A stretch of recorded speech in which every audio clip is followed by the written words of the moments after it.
তো এই মুহূর্তে আমি মূল্যবান স্পিচ দেওয়ার জন্য আমি বিশেষভাবে অনুরোধ করবো আমাদের আজকের এই ব্যানারের সম্মানিত স্পিকার আমাদের। সবাই ভালো আছেন? আলহামদুলিল্লাহ আলহামদুলিল্লাহ ওয়াহদা আসসালামু আসসালামু আলাইকা ওয়া রাহমাতুল্লাহি ওয়া বারাকাতুহু।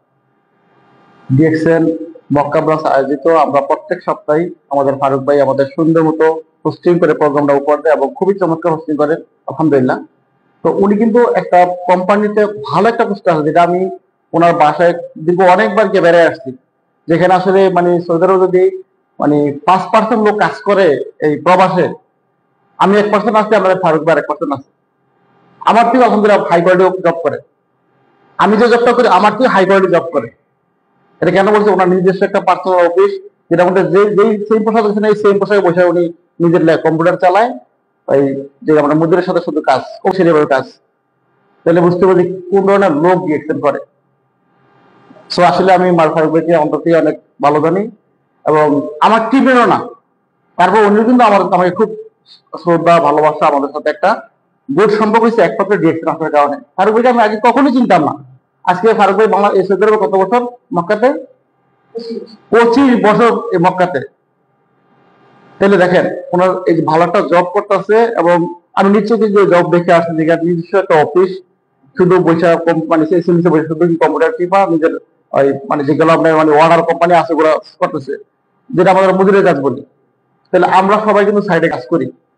তাহলে আমাদের থেকে আমার জবটা থেকে ভালো ভালো একটা জবে আছে আলহামদুলিল্লাহ, এবং নিজস্ব একটা ফুল একটা রুম নিজে থাকে, নিজের একটা অফিস আলাদা। তো এটা এই যে ভালো জব করার পরও সেখানে দেখছেন না করে, আমি তার বাসা আমাদের যে বর্তমানে কারণ বাসাটা হয়েছে সুমন, আমরা একজন সামনে করো, ওনার কেমিস্ট্রি সার্টিফিকেট উঠায় নাই। ডিএক্সএল তে এখন সর্বোচ্চ টপ লেভেলে ওই স্যার এবং আমাদের হাসপাতালের সাগর স্যার এবং বেলোর স্যার, আমি যাইতে আমরা প্রায় 8-10 জন লোক আমাদের ফারুক ভাইয়ের নেতৃত্বে ওনার দাওয়াত আমরা গিয়েছিলাম, দাওয়াত গ্রহণ করে আলহামদুলিল্লাহ গেছি। শুধু মানে দাওয়াতের দিকে দিয়ে পুরো টেবিল দিয়ে ফল ফুল দিয়ে সব বেড়া রাখছে আলহামদুলিল্লাহ।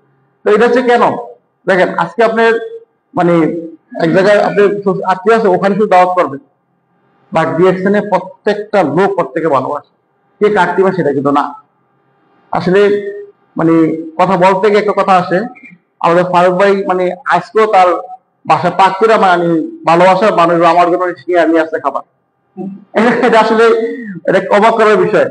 কেন? একমাত্র ডিএক্সএন হচ্ছে আপনার এমন একটা প্ল্যাটফর্ম, আজকে আপনার কথা শুনে অনেকে মনে করেন আপনার আশেপাশে যে রুম পার্টনার আছে তারা নাকছি নেবে, তারা ডিএক্সএন এটা তো কখন নাম শুনে নেই। কিন্তু দেখেন আপনি যদি এটা টিকে দিতে পারেন, তাহলে আপনাকে অসংখ্য লোক সারা ওয়ার্ল্ড থেকে আপনার ফ্রেন্ড হবে, মানে ইন্টারন্যাশনাল ফ্রেন্ডশিপ হবে। ফারুক ভাই আজকে 25 বছর সৌদি আরবে, আমারও মোটামুটি প্রায় 15+।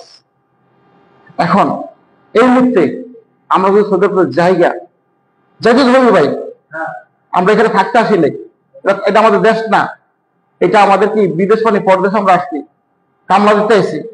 তাইলে আমরা এখান থেকে যদি দেশে যাই আমরা কি নিয়ে যাবো? সবাই একটু মনে করেন আপনি ঠান্ডা মাথায় চিন্তা করেন, আজকে যদি আমি দেশে যাই বা আমাকে এখান থেকে বাইরে যাওয়া পুলিশ পাঠিয়ে দিল, কালকে আমি কিনে দেশে যাবো? হয়তো বাইকে ভালো হলে পাসপোর্টের সাথে যাবে না, এটাও যাইতে নাও পারে। যদি আমাকে দৈরা পাঠা যায় এটাও যাবে না। যদি আমি ছুটিতে যাই বা পাসপোর্ট মানে টিকিট করে যাই বিমানে, তাহলে পাসপোর্টের লাগে যাইতে পারে। এছাড়া আঁকা মাথাও ওই পাসপোর্ট আমার লঙ্গিটাও এটি খবর থাকবো না। শুধু পড়াটা কাপড় অনেক বাংলাদেশে আসে না, বাংলাদেশে আসে না, আমরা শুধু পড়াটা কাপড়টা লই বেড়ে ফাটা দিচ্ছে আমাদের চোখের সামনে। ওই সময় আমি যে সুন্দর একটা জব করি, আমি যে আপনাদের মানে 3টা ক্যাম্পাস আমাকে যদি কোনো হোক কোনো যে কোনো মুহূর্তে পাঠিয়ে দেয়, তাহলে আমি কি আমার ওই কাপড় বাস করার সময় পাবো আর আমার বেতন সময় পাবো? তাহলে আমরা এটা ভালো মতো জানি, ক্লিয়ার মতো জানি যে আমরা এখান থেকে যে কোনো মুহূর্তে আমার কর্মটা চলে যাবে। হয়তো আমি যাইতে আমি যদি ইচ্ছা করে যাই গেলাম, ইচ্ছা করে না গেলে আমাকে 2টা পাঠাইলে পাঠাইতে পারে এবং কোম্পানি একজন পাঠাইলে পাঠাইতে পারে। আমি ইচ্ছা যাই অনিচ্ছা যাই।